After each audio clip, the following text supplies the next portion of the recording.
And we're live. Hey, all you crazy sci-fi and fantasy fans, it's time for your daily dose of shenanigans over here at the Blasters and Blades podcast. Just three nerdy veterans geeking out over our science fiction passions and fantastical fantasies. A place where magic is king, the sky is the limit, and space is the place. We are the podcast that puts the fun in dysfunction. So without further ado, if you're looking at the screen, if you're watching us on the YouTubes, if you're listening to us and read the thing, you realize this is yet another fireside chat. But this one, we've got an even cooler topic: tanks, mechs. Oh my! So before we get this started, we're going to let our illustrious guests introduce themselves to you. You might have heard them before; they're kind of famous. But we're going to get this started, and we're going to start at the top. So, Mr. Blaine, can you introduce yourself to our audience? Sure, I'm Blaine Pardo. I've been writing in the Battletech universe for 37 years, and now I'm writing for Land and Sea, which is an upcoming series that'll be coming out early next year. I'm kind of excited to read that. That sounds pretty amazing. Mr. Richard Fox, can you introduce yourself to our audience? It's been a while since you've been on the show. That's right. Happy to be back. Hi, everyone. Richard Fox here. I am the author of the Ember War saga, along with the Exiled Fleet and the Tier series and Ascent Empire, co-written along with the much more famous and much more talented David Weber. So thanks for having me back. Maybe more famous. I don't know. I would call the talent about equal. So we'll just accept your humility and move on. And what about you, Mr. Scott? Can you introduce yourself to our audience? Sure. I'm Scott. I come down more so on the space fleet side of the Amazon military sci-fi breakdown rather than space marine and ground combat. But I do write some ground combat. I wrote Mech Wars, and probably Ixen Prophecies and Spacers are the ones that I mostly bring up in terms of my series. Spacers just wrapped up, so moving on to the next thing. Okay, and so as we said earlier, dear listener, we're talking mechs and tanks and speculative fiction. And so the authors have already so kindly told us what they wrote in that field. So first, we're going to start with a discussion for the panel. Do you think there's a difference between a tank and a mech suit as they are used in sort of futuristic scenarios? Scott, go ahead, Richard. Well, I mean, if generally, if I think it's a mech, I think it's going to be walking, or it's going to have more, at least legs, or at least two legs. But if it's rolling around on treads, I would call it a tank. That's just how I see it. Okay. What about you, Mr. Blaine? Yeah, I'm going to fall in the same basic category, although hover tanks are out there a lot, which I have kind of a functional issue against, but mostly because of the physics and crap involved with them. But mecha, it also depends on the size. You can go anywhere from power armor suit, which is an exoskeleton, all the way up to a full-blown mech, which is something that the pilot is either sitting in and driving or is in some way in a cockpit controlling it. I think that they all fill different functions on the battlefield, and they serve different functions in warfare. I think a tank is much more assault level vehicles. I think there's a level of mobility you get with a mech that's a little bit different, at least the way we've tried to portray them in fiction. Okay. What about you, Scott? Do you see a difference, or do you are you going to agree with what the other illustrious panelists have said? I don't disagree. I would add that, well, I guess I would build on to also what Blaine was saying about the specialized roles between the two. It's fun to think about huge, mechanized mechs stalking around the battlefield, but from a practicality perspective, they paint a pretty big target. So, and therefore they're easier to hit, and the more armor you need to add on, so the even heavier they get, the more energy they need to make their way around a theater. So realistically, especially in the near term, unless we see some dramatic improvements in technology, I don't want to be that guy, but probably something like power armor or skeletons are more feasible, and probably in a much different application. I mean, with tanks, they're obviously much lower to the ground. There is still a strong possibility of stealth, especially when you're in a defensive position. And we know about the practicality of tanks because we've been using them for over 100 years now. It feels like it was just yesterday. So Do you see a feasible difference between a mech suit and just powered armor? Do you see the distinction there? Because one could argue that they're sort of synonymous. Well, I would say that powered armor, you're the person inside is moving normally or as normal as possible, versus a mech suit, you have a pilot who is sitting down. He's not moving his arms and legs to move the mech's arms and legs. So that's where I would make the difference at. Okay. Yeah, I think there's a middle ground in there, though, Richard, because what we've done in Land and Sea is we started out with exosuits, and then by the time you get to the Gen 3 suits, it's still a cockpit, but the arms and legs have sleeves that, mimic your movement or translate that movement into the movement of the mech. But I think power armor and exoskeletons are not only feasible, but probably the next gen you're going to start seeing for infantry on actual combat fields. Because it's always about the protection of the poor bloody infantry out there. Mecha suits, when you get up to the big size, Scott hit the nail on the head, and that's one of the things I've always kind of cringed about writing in for BattleTech was you have these 3-story mechs out there. We used to get into these debates about how do you even camouflage something like that, and I'm like, hey, if it weighs 100 tons and it's running at 60 kilometers per hour, there's no point in camouflaging. You might as well just paint it hot fluorescent pink, because it's thundering across the battlefield. It's like watching a 3-story building run. You might as well just skip a lot of that. I think when you get to the smaller suits or smaller mecha, and I'm talking kind of like the stuff you saw in the James Cameron film. Avatar. Avatar. You look at those types of suits, you get more practical applications like for urban combat and stuff where tanks are a little more vulnerable, and where the mobility of the suit and its smaller size might give you some sort of an advantage. But, even then, I think it's going to be a little bit of a pain in the butt. Okay. So you mentioned earlier, Blaine, that you thought that there were issues with hover tanks. So let's talk about that a little bit. So what do you see as the issue with a hover tank? We already have hover technology that the U.S. Navy at least uses today. So why do you see a hover tank as problematic? Well, bottom line is, if you want to lift a 60-ton tank, the amount of thrust you're going to have to lift that tank it's way beyond any of our capacity to do. And you have to ask, what does the hover actually solve? It's really useful for crossing terrain where you might not take a tank. Let's say a deep swamp, or crossing a river is a very practical application for hover. Beyond that, why do you need it? Not only that, it gives you an unstable gun platform. Imagine firing a 120 millimeter cannon on a platform that's hovering. You're going to go one way and the shell is going to go the other. And, you can address it with, I call it hand wavium technology, where we all kind of use techno magic to go. There's compensators for that. But in realistic capabilities, I just think hover tanks don't serve much of a purpose beyond river crossings or lake crossings and things along those lines. I mean, and to lift a tank of any size, like an Abrams tank, I don't know where you're going to get a power plant to be able to do that. And even in a science fiction setting, it becomes really impractical.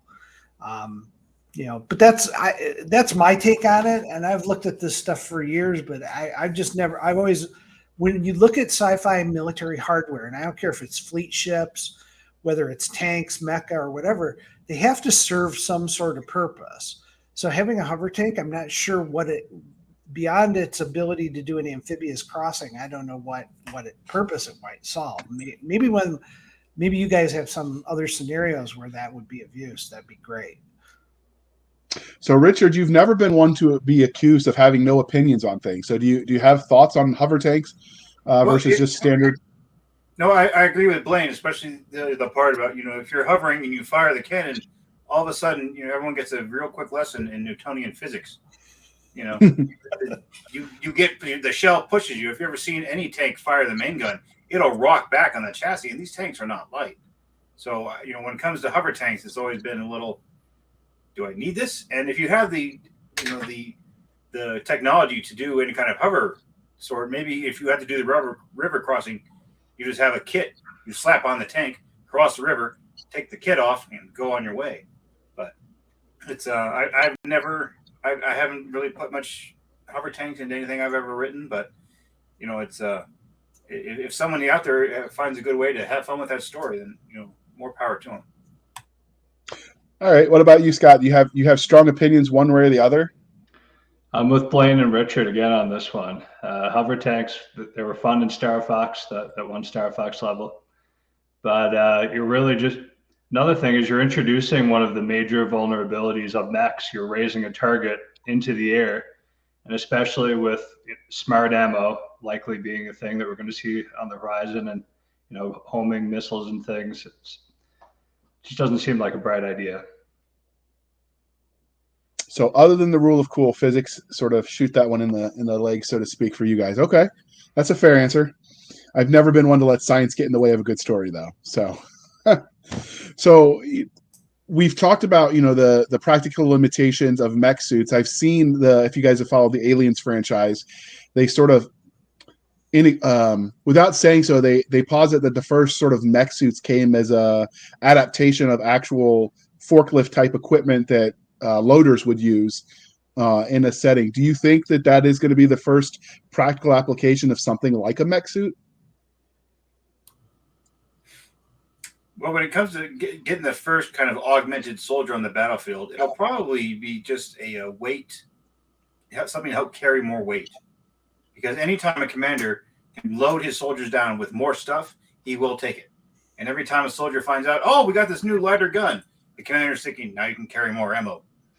And so I think what we'll probably see is just like an exoskeleton that allows soldiers to carry larger weapons or to carry more weight on them.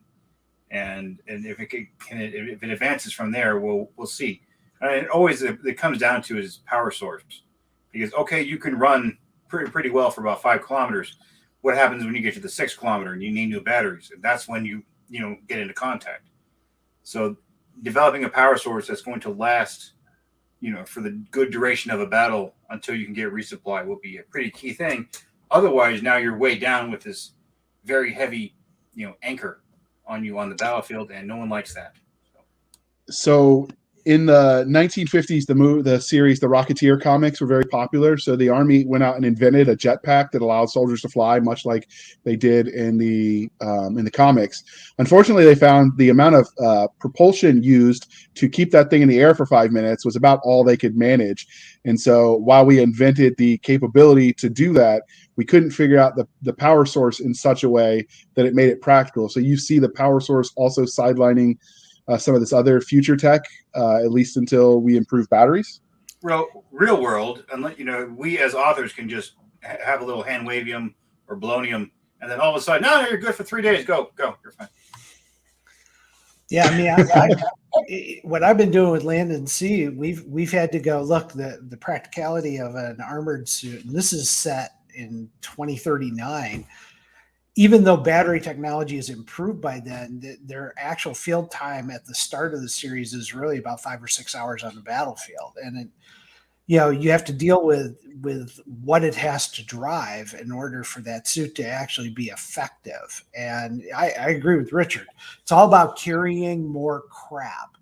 And I think ground drones are going to be much more useful in that capacity. You could strap a bunch of Carl Gustavs to a drone, have it run across the battlefield and drop that stuff off for you. I think that's going to be really useful, as opposed to, some of the stuff that we see where we're mounting all of these heavy weapons on a power suit. You're just not going to do that. It's really to protect the operator and to essentially allow them to be able to conduct warfare on a different level or scale. Otherwise, why do it? Okay.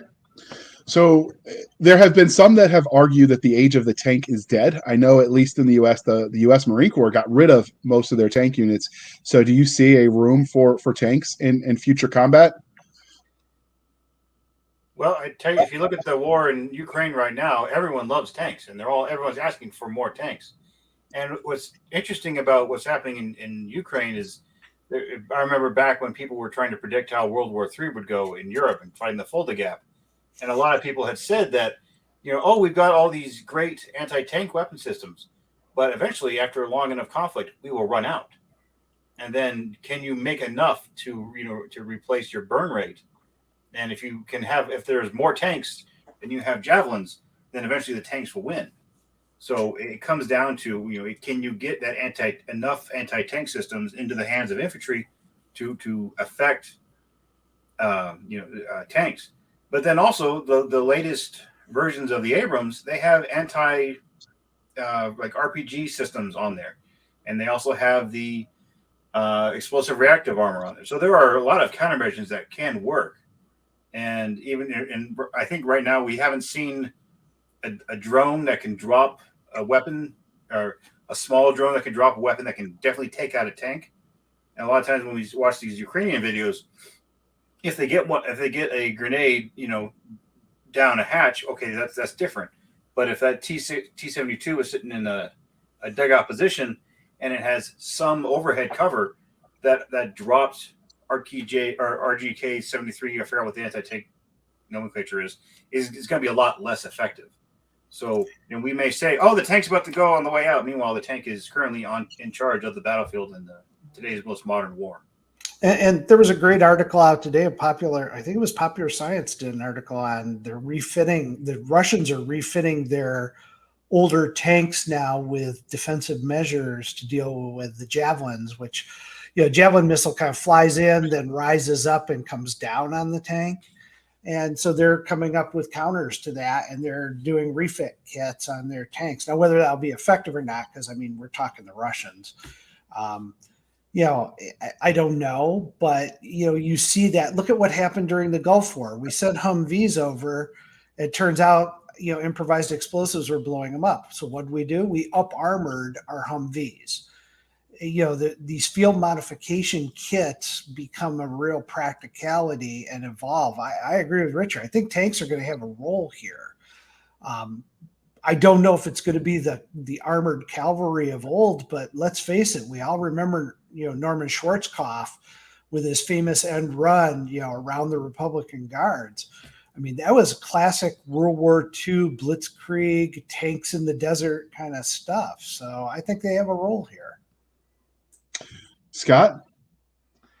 I think the environment is going to dictate a lot of this stuff too. If we're talking about sci-fi in the far future, if it's a planetary war, then obviously, like Richard said, we're seeing the application of tanks right now, and like Blaine pointed out, we're seeing the revolution. But if you're talking about an interplanetary war, you need to think about the cost of getting material to orbit. How much can we get that down? It also depends on what are the attractive targets. Are people living mostly on planets? Are they living on moons or asteroids? Are they living on orbital space stations? And not only the cost, but can a tank feasibly be dropped on one of these environments and be able to operate? Probably for a lot of those environments I just mentioned, something a human could wear would be a lot more feasible, a lot more effective in terms of maneuvering in tight quarters and things like that. Yep, you also have to remember I'm sorry, Scott, tell us what you meant by weird. I know what you meant, but that was a really good term. What? But by what? By wearing or wearing? Oh, yeah. Well, I guess it's the distinction between piloting and operating, but wearing might not be the most specific term there. But I was thinking of something more compact, like an exoskeleton or a power suit. I guess technically you're always being borne by the power armor, I'm thinking, so probably wear would not be exactly right there. The other thing that comes into as a factor, we always say the old saying, tactics is for amateurs. It's all about logistics. That's what wins wars. You want to run a tank? I got news for you. The technical team you need to run that tank and to maintain that tank, if it's in battle for 4 hours, it's going to spend 6 hours getting cleaned, refit, maintenance cycles and stuff done. So it's not just, to Scott's point, it's not just about bringing a tank on an interstellar battlefield. It's about bringing all of the crap you need to keep that tank operational. And even right now, you look at the Abrams has huge maintenance cycles. Yeah, it can run and it can go 50 miles an hour and it can shoot and it can do a lot of stuff. But after they've done that for 5 or 6 hours, you got to get that thing in and get it maintained. And that means having personnel, tools, lubricants, spare parts. It's a big deal. And, it's not as easy. It's easier when you look at Earth. You look at the terrain on Earth and go, okay, there's places, though, that we would never take a tank on this planet. It just wouldn't be practical at all. Part of the reason you're seeing the Ukrainians be so successful is they're able to capture that equipment and they're trained on it already because they had identical equipment. And they've been able to do the fixing and repair, et cetera. But that's all a matter of logistics. And, to Scott's point, you want to bring in a tank, you're bringing along more than just the tank and the crew and the shells to keep it reloaded. You've got to do a lot of work to keep that functional. And you put that in a science fiction environment, where there's no oxygen or there's other unique terrain features that do exceptional wear and tear on that vehicle, it's going to be a nightmare. So that's I can agree with that.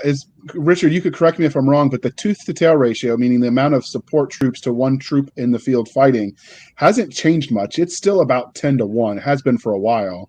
That's pretty close to accurate, Richard. That sounds about right. Yeah. So, for every, 1 or 3 man crew, on a tank, that seems to be what the optimization has gone to now that we've got auto loaders. Sometimes 4-man crew if you're gonna manually load shells. For every 4 men of those, you've got, like you said, an army of logistics that is another weak point in your war, because you don't necessarily have to fight the tank if you can fight the logistics. So the other thing that we learned, you mentioned, Blaine, the up-armoring the Humvees. One of the things we learned about that is at a certain point in time, the balance between the ability to power the vehicle and the ability to armor it are at war with each other. Like, the running joke was we were doing good when we got 45 miles an hour on our Humvee after they put that up-armor kit on it, because the engines, we just didn't have equipment optimized for 150-degree weather. So that's another consideration, is how the weather, which you sort of hinted at, Scott, is going to affect things. When you mentioned the location, do you think we're going to end up with a one-size-fits-all tank situation, or are you going to end up with vehicles that are optimized for various conditions? I'd say we're a long ways before we see tanks being used on a planet or location other than the planet they were manufactured on. But that's interesting too, because the more uniform you get with the design, the easier they're going to be produced. They're going to be produced. So if we could, we may be delving into hand wavium territory here, but if we get some highly efficient fabricators that we can load up into space and harvest materials from asteroids and just have very uniform tank design, like the same chassis on all our tanks and same weapons designs and so on. Standardization could be our friend there, but then again, when you're dealing with all these different environments, especially all the environments that science fiction writers like to play in, then specialization would be your friend. It'd be interesting to see what the happy medium is between those two. Okay. What about you, Richard? You got any thoughts on this? But I was just thinking that, hey, that sounds like a really good villain race. That they drop on a planet to assault it. They're pretty inept, but after a while, you say, hey, they just changed how their tanks look. Now they can freaking fly. And I just thought that might be an interesting enemy to fight. Is where it's like the enemy's adapting to the environment so fast, and all of a sudden the good guys are now on the back foot. But that's just what I was thinking. But it's all when it comes down to writing your story, the most important thing is to be entertaining, and then number 2, be consistent with whatever kind of tech you're putting in there. So because readers are pretty smart, when all of a sudden it's like, oh, we need to be on the other side of the galaxy, and you're just there, and it's like everyone's like, come on, you can do better, but Game of Thrones, what do you? So that's actually one of the distinctions about the American equipment during World War II was that they were adapting on the fly. They invented add-on equipment so they could cut through the hedgerows that were otherwise stopping other nations. So you're right, there is a lot of room for on-site innovation that'll play a difference. Well, you got to remember too, what tanks do is they do break the stalemate of trench warfare. I mean, when tanks were introduced in World War I, Battle of Cambrai, a little bit at the Somme, depending on where you name it, you want to focus on. But tanks were instrumental in shattering trench warfare, and to a certain degree, they do prevent that from occurring even today. So having armor present is important, but it's a question of how much armor do you want to haul, and that gets into where Scott's kind of talking about, where he writes a lot about fleet type actions. It's like, what do I want to load up and how many of these do I want to bring? There's a ratio out there, I'm sure. But it gets complicated. And I think armor is going to fill a role, but what role will it actually be able to fulfill? Okay. Well, dear listener, this would normally be the part of the interview where I would insert a commercial, but I couldn't decide, and I love all three of these authors' tank stuff, which is why I invited them here when I thought of this panel. So I'm going to tell you to click on their Amazon links, click the buy all button, and just buy their stuff, and you'll be entertained, and they'll be very happy, and they can buy shoes for their wives or whatever rich people do. I don't know. We'll figure it out someday.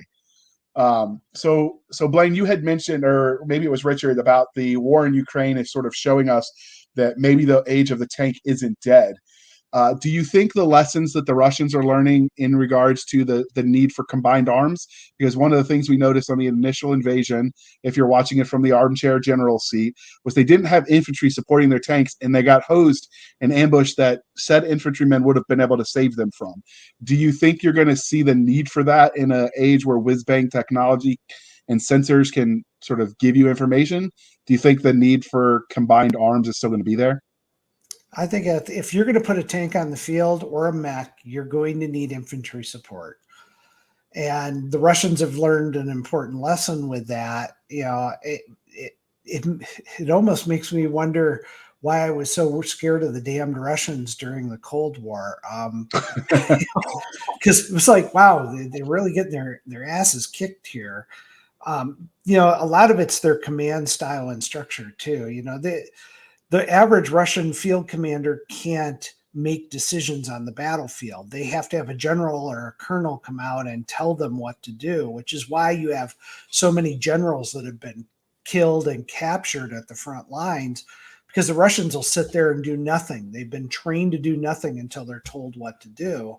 Whereas, if you look at how NATO fights, it fights very much with the doctrine that at the lowest level, commanders can make impromptu decisions and make adjustments to deal with a changing battlefield situation. I think, the Russians have suffered from a lot of different problems. To me, combined arms is always going to be a part of this. You can't hold ground without people. It's just not feasible. You can bombard from orbit. You can threaten to bombard more from orbit. But if you want to actually hold the ground and be able to exploit the resources of whatever you're conquering, you're going to have poor bloody infantry down on the ground, I think. What about you, Scott? You have thoughts on this? Because you've written some pretty amazing mech stories yourself that address some of this. Do you have thoughts on the ratio of what, whether these tanks can operate independently, whether there's a need for the combined arms?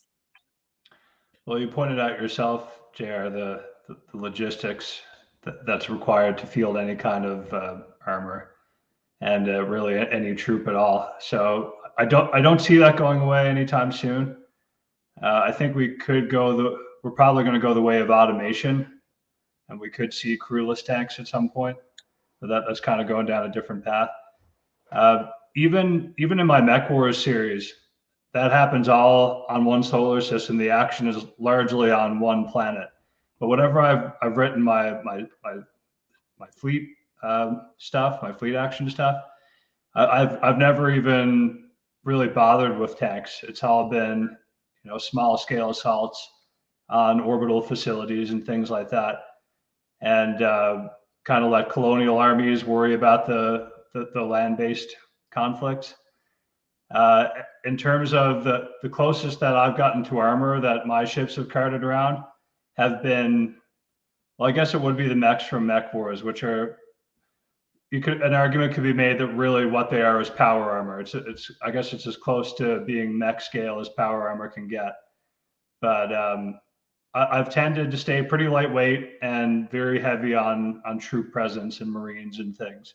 So that's where my fiction has come down on it anyway. And Richard? Yeah, no matter how big your mech is, there's always going to be places it can't go, because fundamentally it's going to be larger than a person.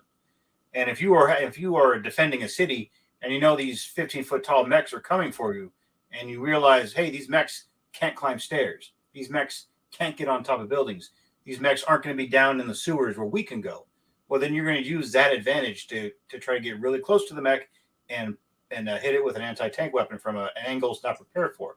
I did my thesis in college on the Battle of Okinawa, where there was American armor, and the American armor needed a lot of infantry support because the Japanese were so well dug in that they could just pop out, bam, there goes your tank.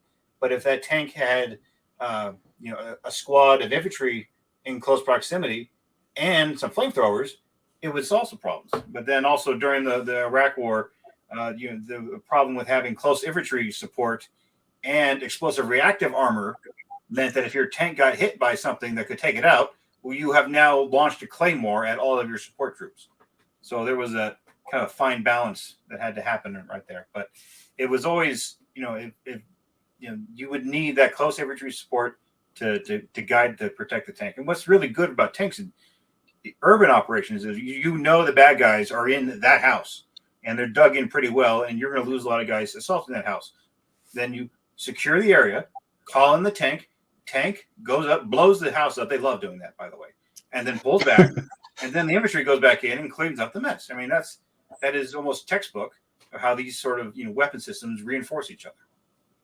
I have seen that in real life. We were pinned down in Karbala, and I can tell you when there's a sniper in the building, a Mark 19 taking out the building, no building, no sniper, it works beautifully. So a big gun doing it even quicker would have been nice.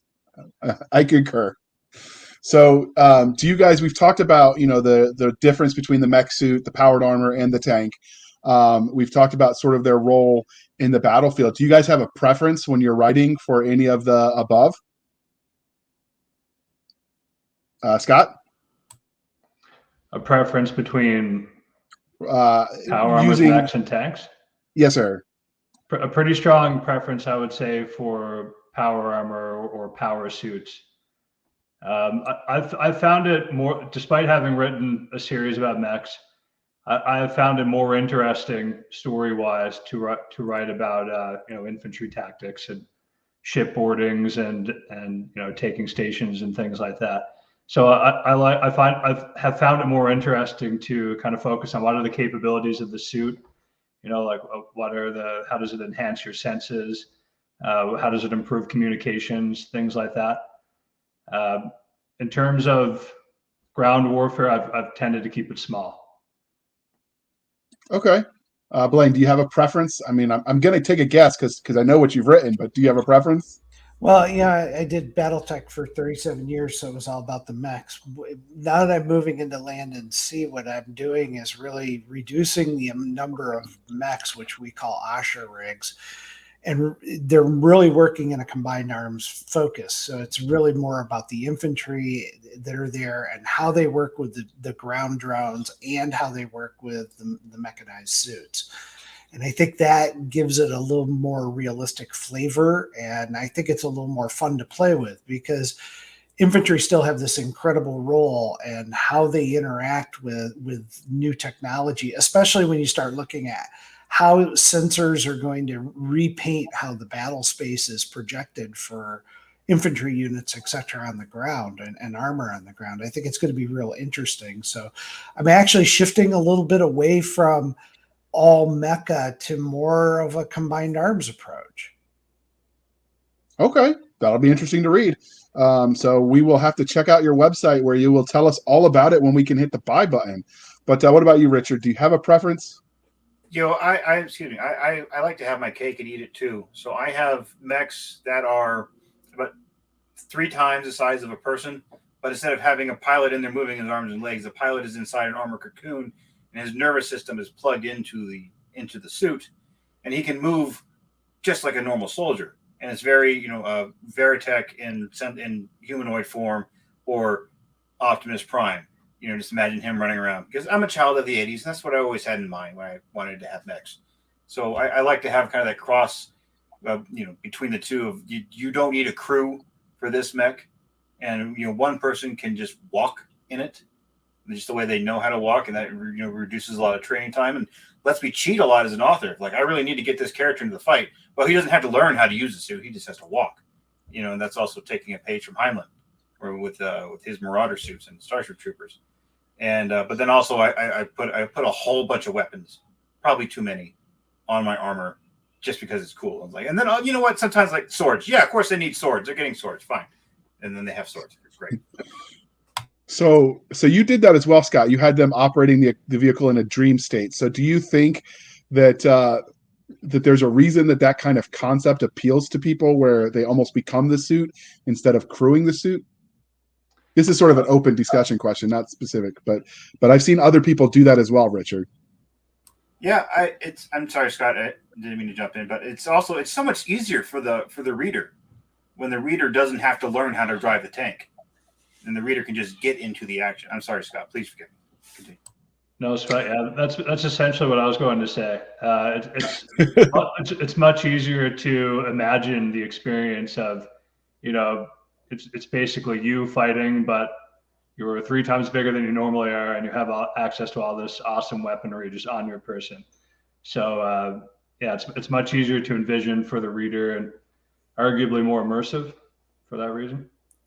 So it's a power fantasy. On our end is we have to think through all of the nuances of that and make sure that it's valid and it makes sense, because the minute.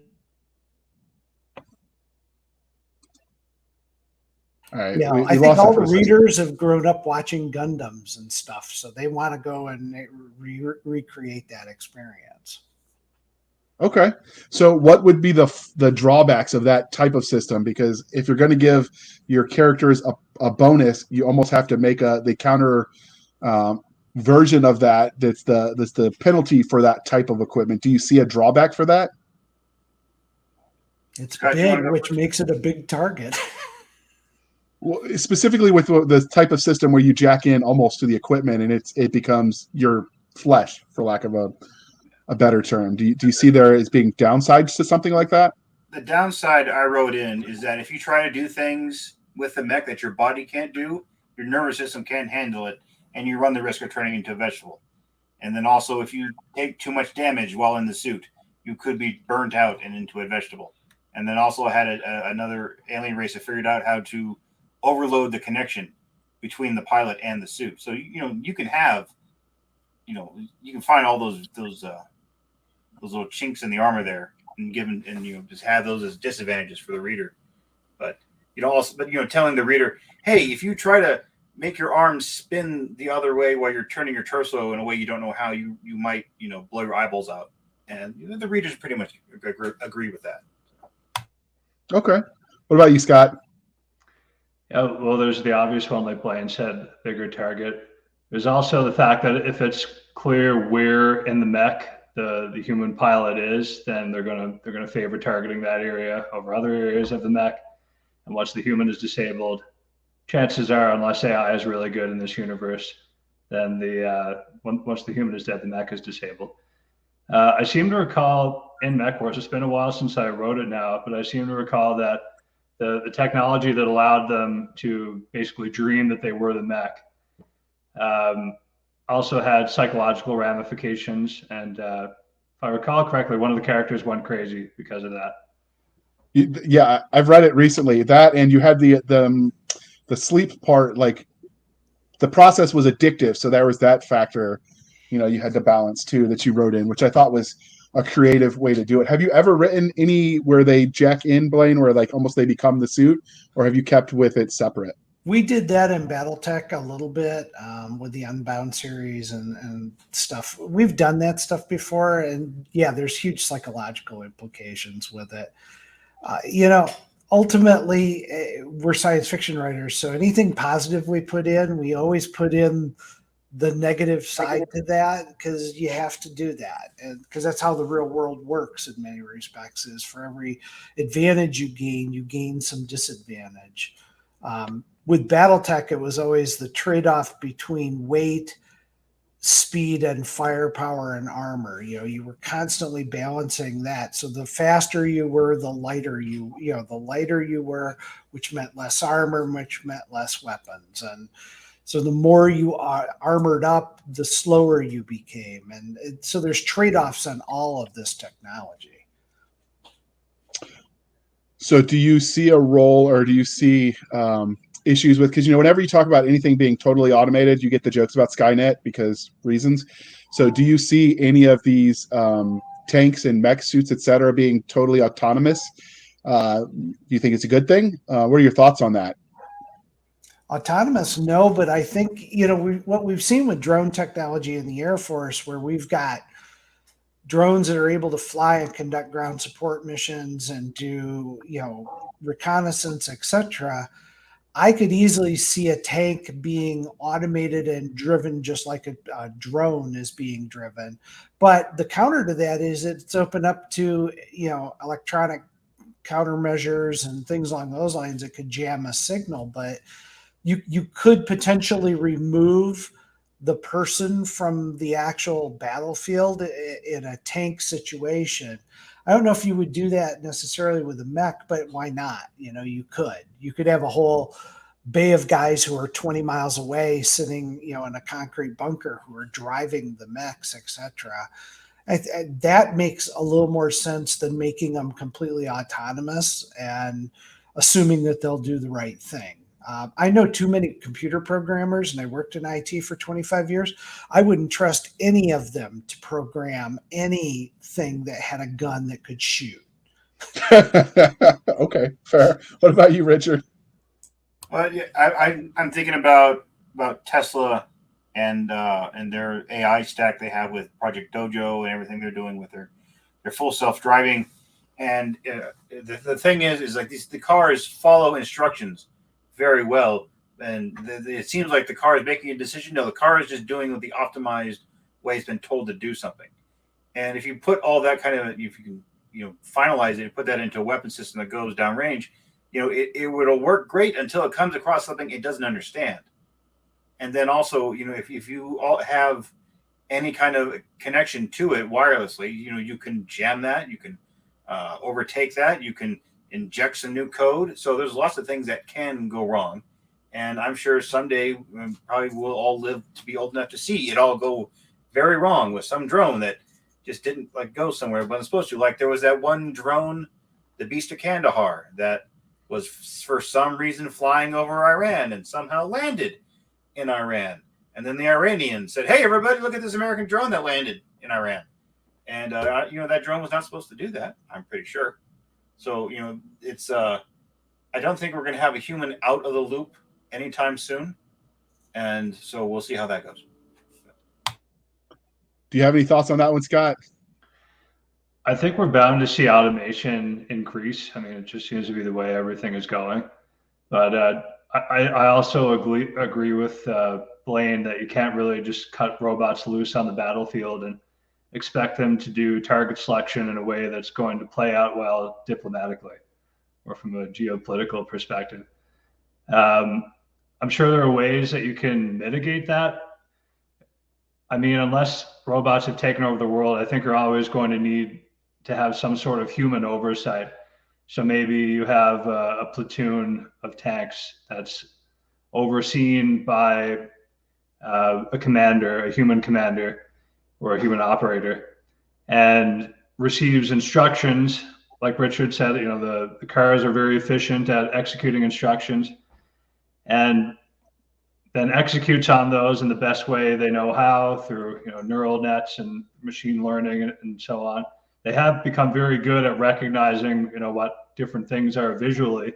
So I don't think it would be much of an issue for them to say, select the most optimal route through terrain, or, to account for the pressure at the barrel of the main gun, or things like that.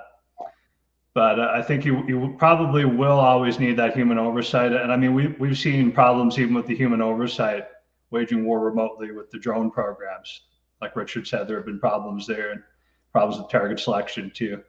So there are definitely some kinks to work out. I'm sure we will see those disasters, but more automation seems inevitable, the way I see it. You see, now you mentioned the optimized path around a terrain feature, and if you know the optimized path, so does the other guy, and that becomes a place to put, anti-vehicle mines, etc. So I see your point. So we've talked a lot in the sci-fi setting, and we've used real-world examples. Do you think tanks and mech can exist in a fantasy world?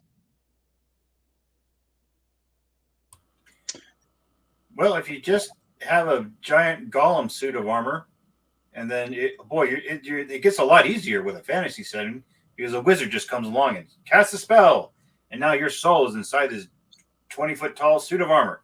Go fight the vampire. And I think that would not too bad. And then if your fantasy is in Steam, well, you can always have Steam tanks, and Warhammer has had those before. Yeah, the problem with Warhammer as a comparison, it was designed from its inception to be ludicrous in the extremes. So when you're trying to think practical terms, it's a hard thing to compare anything else against but itself. What about you, Blaine? Do you see that as being a feasible thing for a fantasy type setting? Well, I've been enjoying Wargate's series on, Forgotten Realm, where you drop a bunch of rangers, in a fantasy setting, and they're blowing up orcs and trolls and stuff. Yeah, I enjoy that. I think a tank in that setting would be very interesting and very entertaining. Is it practical? Is it something that the readers are going to want to read? I guarantee you there's an audience out there for something like that. 100%. I think it could be very interesting if it, depending on how you structured the story. I think it would add some intriguing twists and turns. When I was doing some preparation for these questions, I found Larry Correia wrote Servants of War, where they essentially did that, Richard, the Golem idea, powered by the souls of whatever. I think Forgotten Ruins has done some of that, but that was modern equipment that was sort of taken through a temporal time rift sort of thing. What about you, Scott? Do you see see this in a fantasy environment? Do you have thoughts on this one? Yeah, I mean, as long as you can conceive of it and make it believable and internally consistent, then generally the reader is along for the ride. You can almost do it in Lord of the Rings, stick a Palantir on a Balrog, put the one ring on it. Sauron is remotely fighting the Siege of Gondor. Next week on Rings of Power.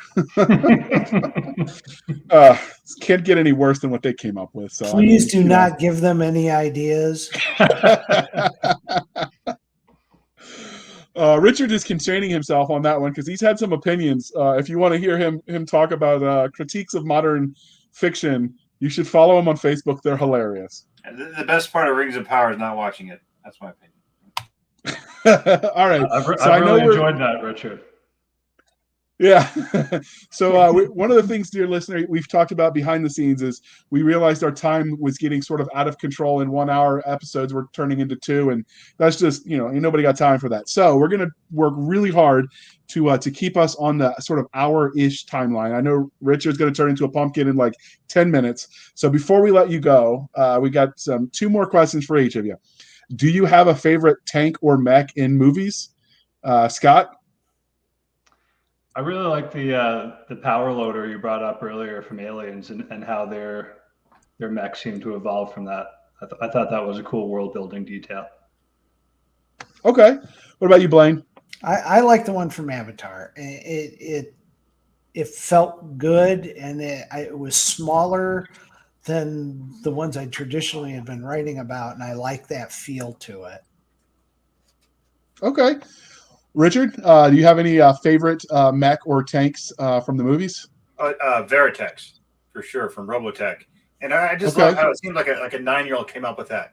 A 9-year-old's like, I want to be able to walk around as a giant robot and fly. And then whoever was like, okay, yeah, we could do that. All right. I liked like fly the with your arms out. No, I want to be a jet. I'm like, oh, okay, yeah, we'll do that. Brilliant. So now we know what they do. They get their kids hopped up on sugar and they come up with ideas. All right. Now that we've established that, I actually liked the it was autonomous, but the robot from Cyberdine Corporation and RoboCop. The you have 3 seconds to comply. That was a pretty kind of yeah. That was a kind of wow. You out nerded me today, Richard. You get a cookie. That was that was pretty awesome. What about your favorite tank or mech in fiction in the written form? Richard, do you have a favorite? Punt. Come back to me. Let me think. Okay. What about you, Blaine?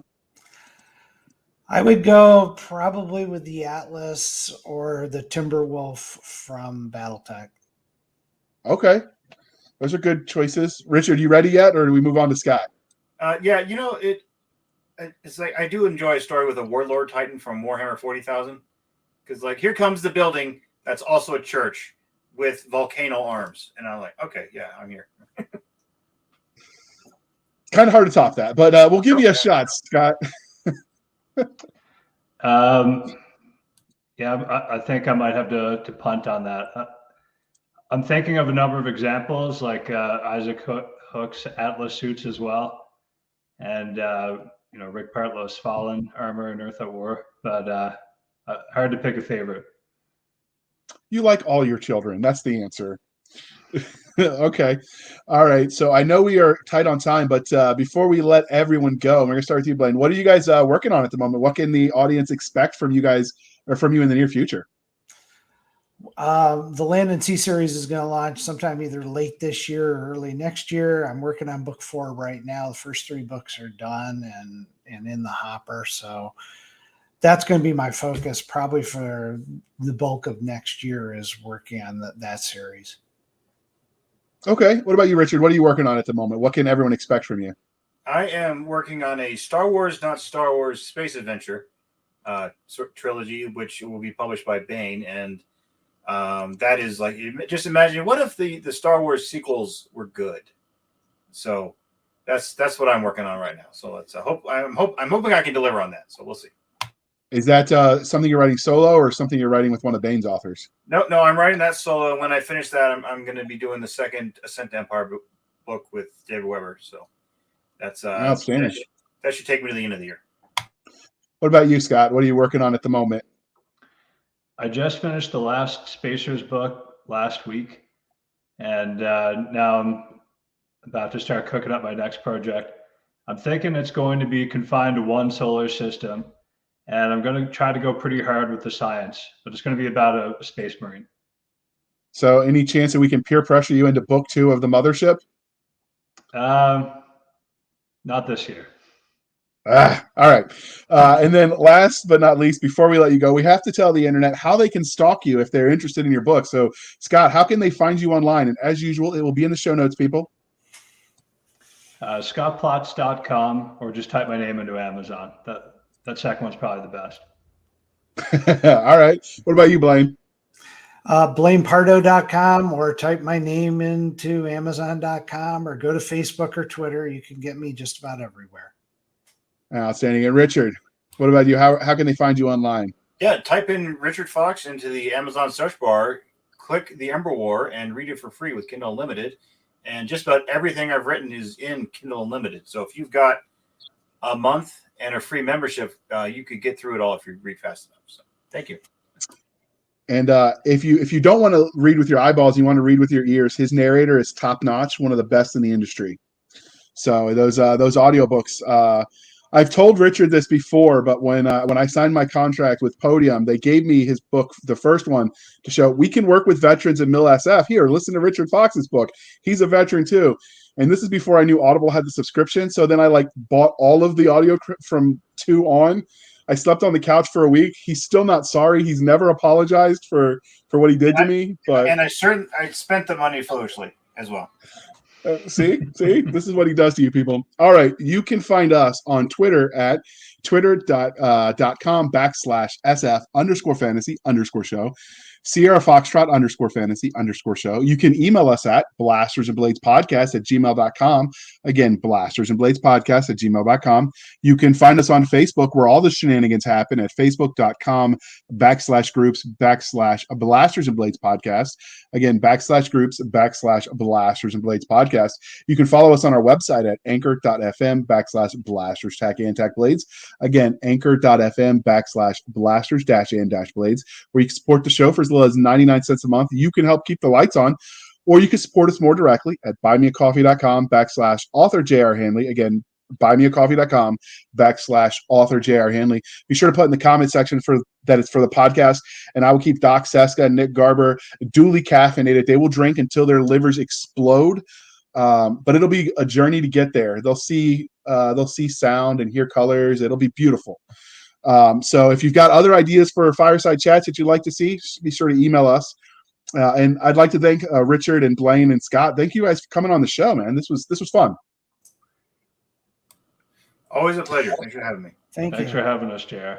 All right. Well, thank you for spending some of your precious time with us. For Nick Garber and Doc Cisca, I am J.R. Handley, and this was the Blasters and Blades podcast. We'll be back next week at the same time where we'll indulge our love of nerd culture, cheesy jokes, and all things that go boom.